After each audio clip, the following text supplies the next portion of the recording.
السلام علیکم ورحمۃ اللہ وبرکاتہ۔ بسم اللہ الرحمن الرحیم۔ شروع اللہ کے نام سے جو بڑا مہربان نہایت رحم کرنے والا ہے۔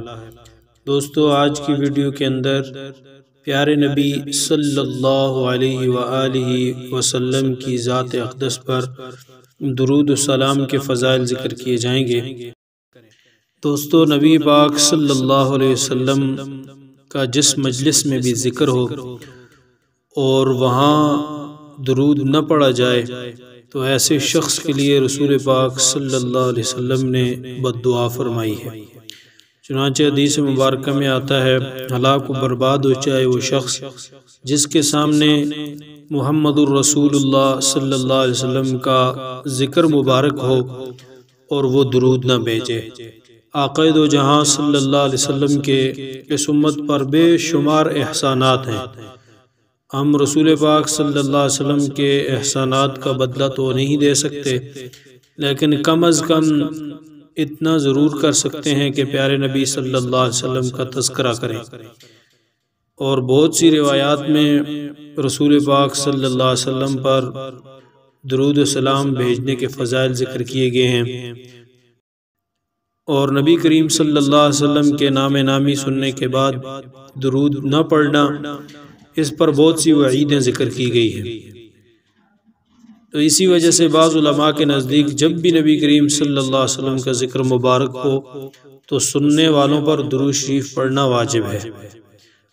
اور بعض احادیث مبارکہ میں اس شخص کو جس کے سامنے رسول پاک صلی اللہ علیہ وسلم کا ذکر ہو اور درود نہ بھیجے، اس کو شقی اور بخیل تر لوگوں میں شمار کیا گیا ہے، نیز جفاکار اور جنت کا راستہ بھولنے والا، حتیٰ کہ جہنم میں داخل ہونے والا اور بددین تک فرمایا ہے۔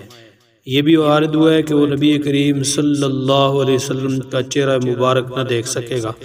محققین علماء نے ایسی روایات کی تعویل فرمائی، مگر اس سے کون انکار کر سکتا ہے کہ درود شریف نہ پڑھنے والے کے لیے آپ کے ظاہر ارشادات اس قدر سخت ہیں کہ ان کا تحمل دشوار ہے، اور کیوں نہ ہو کہ آپ کے احسانات امت پر اس سے کہیں زیادہ ہیں کہ تحریر و تقریر ان کا احصاء کر سکے۔ اس کے علاوہ آپ صلی اللہ علیہ وسلم کے حقوق امت پر اس قدر زیادہ ہیں کہ ان کو دیکھتے ہوئے درود شریف نہ پڑھنے والوں کے حق میں ہر وعید اور تنبیہ بجا اور موضوع معلوم ہوتی ہے۔ خود درود شریف کے فضائل اس قدر ہیں کہ ان سے محرومی مستقل بدنصیبی ہے۔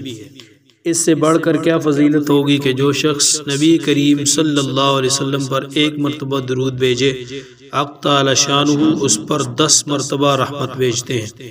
نیز ملائکہ کا اس کے لیے دعا کرنا، گناہوں کا معاف ہونا، درجات کا بلند ہونا، احد پہاڑ کے برابر ثواب کا ملنا، شفاعت کا اس کے لیے واجب ہونا، وغیرہ وغیرہ۔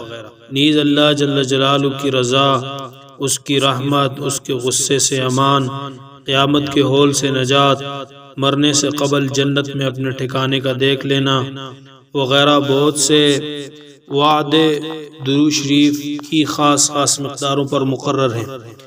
ان سب کے علاوہ درود شریف سے تنگی معیشت اور فقر دور ہوتا ہے، اللہ اور اس کے رسول صلی اللہ علیہ وسلم کے دربار میں تقرب نصیب ہوتا ہے، دشمنوں پر مدد نصیب ہوتی ہے، اور قلب کی نفاق اور زنگ سے صفائی ہوتی ہے، لوگوں کو اس سے محبت ہوتی ہے، اور بہت سی بشارتیں جو درود پاک کی کثرت پر احادیث میں وارد ہوئی ہیں۔ فقہا نے اس کی تصریح کی ہے کہ ایک مرتبہ عمر بھر میں درود شریف پڑھنا عملاً فرض ہے۔ البتہ اس میں اختلاف ہے کہ نبی کریم صلی اللہ علیہ وسلم کا ذکر مبارک جب بھی ہو ہر مرتبہ درود شریف پڑھنا واجب ہے یا نہیں۔ بعض علماء کے نزدیک ہر مرتبہ درود شریف پڑھنا واجب ہے، اور دوسرے بعض کے نزدیک مستحب ہے۔ لہٰذا ہمیں ہر حال میں پیارے نبی صلی اللہ علیہ وسلم پر درود پاک کی کثرت کرنی چاہیے، اور جب بھی کوئی مشکل پیش آئے، خاص طور پر اس وقت میں درود شریف کی کثرت انسان کو اس مشکل سے نجات دلانے والی ہے۔ رسول پاک صلی اللہ علیہ وسلم پر کثرت سے درود پڑھنا اللہ کو بھی محبوب ہے، اور رسول پاک صلی اللہ علیہ وسلم کی شفاعت کا بھی ذریعہ ہے۔ اللہ پاک سے دعا ہے اللہ پاک سب کو روز محشر پیارے نبی صلی اللہ علیہ وسلم کی شفاعت نصیب فرمائے۔ وآخر دعوانا الحمد للہ رب العالمین۔